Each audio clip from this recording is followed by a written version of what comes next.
இந்திய யூனியன் முஸ்லீம் லீக் தலைவர் காதர் மொய்தீன் அவர்களுடைய பேட்டியை நேற்று வந்து ஒரு சேனலில் பார்த்தாங்க.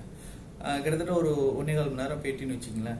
அந்த 1.25 மணி நேரத்தில் அவர் இந்தியன் யூனியன் முஸ்லீம் லீக் கடந்து வந்த பாதை, இஸ்லாமிய மக்கள் வந்து கடந்து வந்த பாதை, அது மட்டும் இல்லாமல் இந்திய யூனியன் முஸ்லீம் லீக் காதர் மொய்தீன் அவர்கள் தனிப்பட்ட முறையில் கிட்டத்தட்ட 7 முதலமைச்சர்களை நேரடியாக அரசியல் களம் கண்டவர், அவர்களோட சேர்ந்து பயணித்தவர். ஸோ அந்த ஒரு பயணத்தை வந்து அவர் சொல்லியிருந்தார். அண்ட் தென் இஸ்லாமியர்கள் இந்த தேர்தலில் எந்த மாதிரியான போட்டிட்டு இருக்காங்க, முக்கியமாக முத்துவேல் கருணாநிதி ஸ்டாலின் அவர்கள் எடப்பாடி அவர்களை முதலமைச்சர் ஆக்குறதுக்கு எடுத்த முயற்சிகளை ஓப்பனாக முதல் முறையாக உடைச்சிருக்காரு.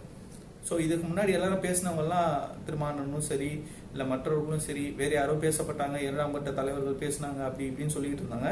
ஆனால் முதல் முறையாக இந்தியன் யூனியன் முஸ்லீம் லீக் தலைவர் அதை வந்து இன்னைக்கு பகிரங்கமாக உடைச்சிருக்காரு. முதல் நாள் எடப்பாடி பழனிசாமியை முதலமைச்சர் ஆக்கிறதுக்காக நாங்கள் முயற்சி பண்ணிக்கிட்டு இருக்கோம், ஸோ அதுக்கு உங்கள் ஆதரவு தேவைன்னு சொன்ன மாதிரியும், 2 நாட்கள் கழித்து திரும்ப போய் கேட்கும்போது திருமாவளவன் அவர்களை முதலமைச்சர் ஆக்கலாம் அப்படின்ற ஒரு முடிவுக்கு வந்திருக்கிற மாதிரியும் நிறைய வந்து பேசப்பட்டதை வந்து அவங்க வந்து பேசினதாக ஓப்பனாக வந்து இன்னைக்கு சொல்லியிருக்காரு. பல விஷயங்கள் அவருடைய பேட்டியிலிருந்து புரிஞ்சுக்கிட்டது என்ன அப்படின்னா, இஸ்லாமிய சொந்தங்கள் எந்த மாதிரியான துன்பங்களை வந்து சந்திச்சுட்டு வந்தாங்க, அரசியல் ரீதியாக அவங்க எப்படி வந்து ஒதுங்கி இருந்தாங்க, அதுக்கப்புறம் எப்படியெல்லாம் அரசியலில் வந்து அவங்க உள்ள புகுந்து இன்னைக்கு வந்து அமைச்சரவையில் முதல் முறையாக பங்கெடுத்தது வரைக்கும் அவர் வந்து பகிரங்கமாக சொல்லியிருந்தார். இதுக்கு முன்னாடி எந்த முதலமைச்சர் இஸ்லாமியர்களுக்கு இவர் வந்து ரொம்ப நெருக்கம் அப்படின்ற மாதிரி நீங்கள் நினைப்பீங்க அப்படின்ற கேள்விக்கு அவர் சொன்ன ஒரு பதில் வந்து எல்லாராலையும் ஏற்றுக்கொள்ளக்கூடிய ஒரு பதில். தமிழ்நாட்டில் இது வரைக்கும் ஒரு 7 முதலமைச்சர்களை வந்து நான் பார்த்துருக்கேன். ராஜாஜி, காமராஜர் காலத்தில் கூட எடுத்துக்கோங்க. அந்த சீசனில் கூட யாருமே இஸ்லாமியர்களை வேற்று ஆட்களாக தான் பார்த்ததே கிடையாது.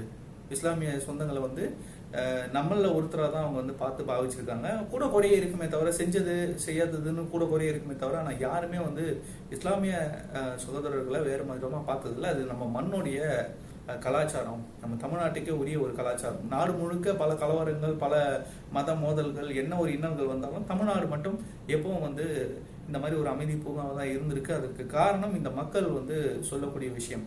அப்புறம் அவர் குரான்ல இருந்தெல்லாம் சில விஷயங்கள் சொல்றாரு. இஸ்லாமியர்கள்லாம் வந்து மிதவாதிகளாக தான் இருக்கணும், ஒரு தீவிரமான ஒரு விஷயத்த வந்து தீவிரமாக பேசக்கூடியது கூட தவறு அப்படின்ற மாதிரி தான் எங்களுக்கு குரான் போதிக்குது. எல்லாரும் சமம், எல்லோருக்கும் கடவுள் ஒருவனே அப்படின்றது தான் குரான் சொல்லுது. இதுதான் வந்து இந்திய அரசியலமைப்பு சாசனமும் சொல்லுது அப்படின்றத அவர் சொன்னார். ஸோ ஒரு கையில் நாங்கள் குரானையும் ஒரு கையில் வந்து இந்தியன் கான்ஸ்டியூஷனை தான் வச்சு நாங்கள் பயணிக்கிறோம். ஸோ அரசியலில் பல கால சூழல்களில் திமுகவோட பயணிச்சிருக்கோம், அதுக்கப்புறம் திமுகவிலேருந்து வெளியேறி பயணிச்சிருக்கோம். இப்போ திமுகவை இல்லாமல், அதிமுக இல்லாமல் ஒரு அணியோட, புதிய அணியோட பயணிக்கிறது அப்படின்றது மக்களுடைய பேராதரவு அப்படின்றத அவர் சொன்னார்.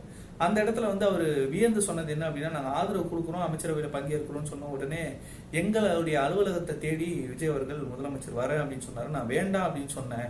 ஆனால் 2-3 முறை நான் வேண்டாம், அங்கே வந்தால் நீங்கள் வந்து கூட்டம் வரும், அதனால் வந்து அங்கே கஷ்டப்படுவீங்க, லிஃப்ட்டு கூட கிடையாது, 2 மாடி ஏறி வரணும் அப்படின்னு சொன்னாலும் கேட்காம அங்கே வந்து அவராக வந்து 2 மாடி லிஃப்ட்டு கூட கிடையாது, படியிலே ஏறி மேலே வந்துட்டாரு.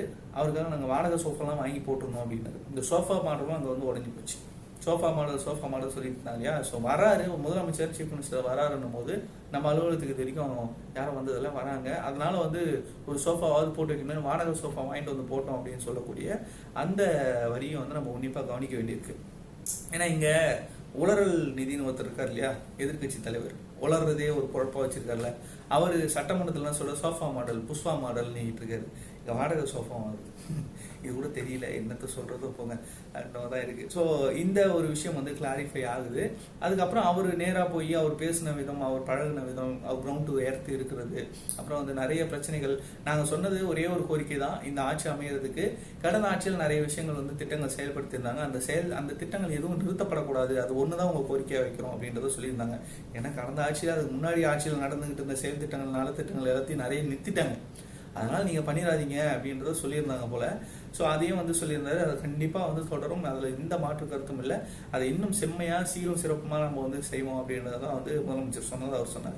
ஸோ இந்த ஒரு இன்டர்வியூவை பார்த்ததில் நான் புரிஞ்சுக்கிட்டது என்ன அப்படின்னா, இன்னைக்கு இருக்கக்கூடிய சூழலில் மக்களுடைய பேராதரவு தமிழக வெற்றி கழகத்துக்கு தலைவர் விஜய் அவர்களுக்கு இருக்காது. ஏன் அப்படின்றத அவராலே சொல்ல முடியல அப்படின்றத அவரே சொல்கிறார். முக்கியமாக அன்னைக்கு அவருடைய அலுவலகத்துக்கு வரும்பொழுது 1.5-2 கிலோமீட்டருக்கு ஆயிரக்கணக்கான இஸ்லாமிய பெண்கள் குழந்தைங்களோட வந்து 2 பக்கமும் சாலையில் நிற்கிறாங்க. எங்கேருந்து வந்தாங்கன்னே தெரியல. இவங்களாம் இதுக்கு முன்னாடி வந்ததே கிடையாது.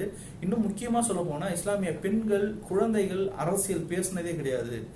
எல்லாரும் வந்து ஒன்று சொல்லுவாங்க, ஜமாத்தில் வந்து இந்த கட்சிக்கு ஆதரவுன்னு சொல்லுவாங்க, ஓட்டு போடுங்கலாம் கூட சொல்ல மாட்டோம். இந்த கட்சிக்கு ஆதரவுப்பா இந்த முறைன்னு சொல்லுவோம், அவங்க வந்து வாக்களிச்சுட்டு விடுவாங்க, அவ்வளோதான். ஆனால் இந்த முறை யார் சொல்லியும் கேட்காம அவங்கவுங்க விருப்பத்துக்கு தான் இந்த முறை ஓட்டு அடிச்சிருக்காங்க. இது உண்மையிலேயே வந்து வரவேற்கத்தக்க விஷயம். அதை நம்ம ஆதரித்து தான் ஆகணும். தேர்தலுக்கு முன்னாடியே நாங்கள் கணக்க தவறிட்டோம் அப்படின்றதெல்லாம் சொல்லியிருந்தார். ஸோ இந்த வீடியோ கண்டிப்பாக முதல்வர் ஸ்டாலின் அவர்களுக்கு போகும். உடனே வந்து அவங்க குரூப் வந்து எதிர்வணி ஆட்டத்துக்கு ஸ்டார்ட் பண்ணுவாங்க. உடனே ஏற்கனவே பார்த்தீங்கன்னா அவர் காதர் மைதீன் அவர்கள் பேட்டி கொடுத்துக்கிட்டு இருக்கும்போது அந்த பேட்டிலேயே வந்து குறுக்க கேள்வி கேட்கறது, எடக்கு முடக்கா கேள்வி கேட்கறது, இந்த மாதிரிலாம் கேள்வி கேட்டு அவர் டென்ஷன் பண்ணி வாங்கி கட்டிட்டாங்க. நீ கேட்கறதுலாம் நான் பதில் சொல்லணும் எப்பா அப்படின்ற மாதிரி தான் அவர் வந்து டென்ஷன் ஆகி பேசிட்டாரு.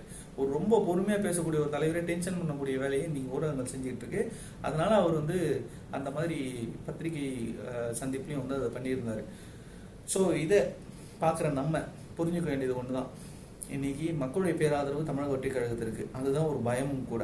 இவ்வளவு பெரிய ஆதரவு இருக்கும்போது எதிர்பார்ப்பு அதிகமாக இருக்கும். ஒரே ஒரு வாரத்தில், ஒரே ஒரு மாசத்துல இவ்வளவு பண்ண முடியும், இதெல்லாம் நீங்க பண்ணி கொடுத்துருங்க, இதுக்கு தான் நாங்கள் ஓட்டு போட்டோம் அப்படின்னு மக்களுடைய பெருவாரியான குரல் கேட்டுக்கிட்டே இருக்கு. உதயநிதி சொல்றாருல, மக்களே வருத்தப்படுறாங்க, மக்களே சொல்லிட்டாங்க அப்படின்னு. அவங்களே சொல்லிட்டாங்கன்ற மாதிரி. யாரா அந்த மக்கள்னு பார்த்தா அறிவாலயத்துல தட்டேந்தி நிற்கிற மக்கள். அந்த மாதிரி மக்கள்லாம் வந்து நம்ம மக்கள் கிடையாது, அவங்க வந்து கொத்தடிமைகள். அவங்களே சொல்லாங்க ப்ரௌடு குத்தூஸ்னு. அந்த மாதிரி ஆட்கள் தான் ஐயோ மக்கள் கஷ்டப்படுறாங்கன்னு போகிற இடத்துலலாம் ஒப்பாரி வச்சுக்கிட்டு இருக்காங்க. ஸோ இந்த காணொலியை பற்றின உங்களுடைய கருத்துக்களை கமெண்ட்டில் சொல்லுங்கள். நன்றி. நான் வேலூரன் கேஆர்.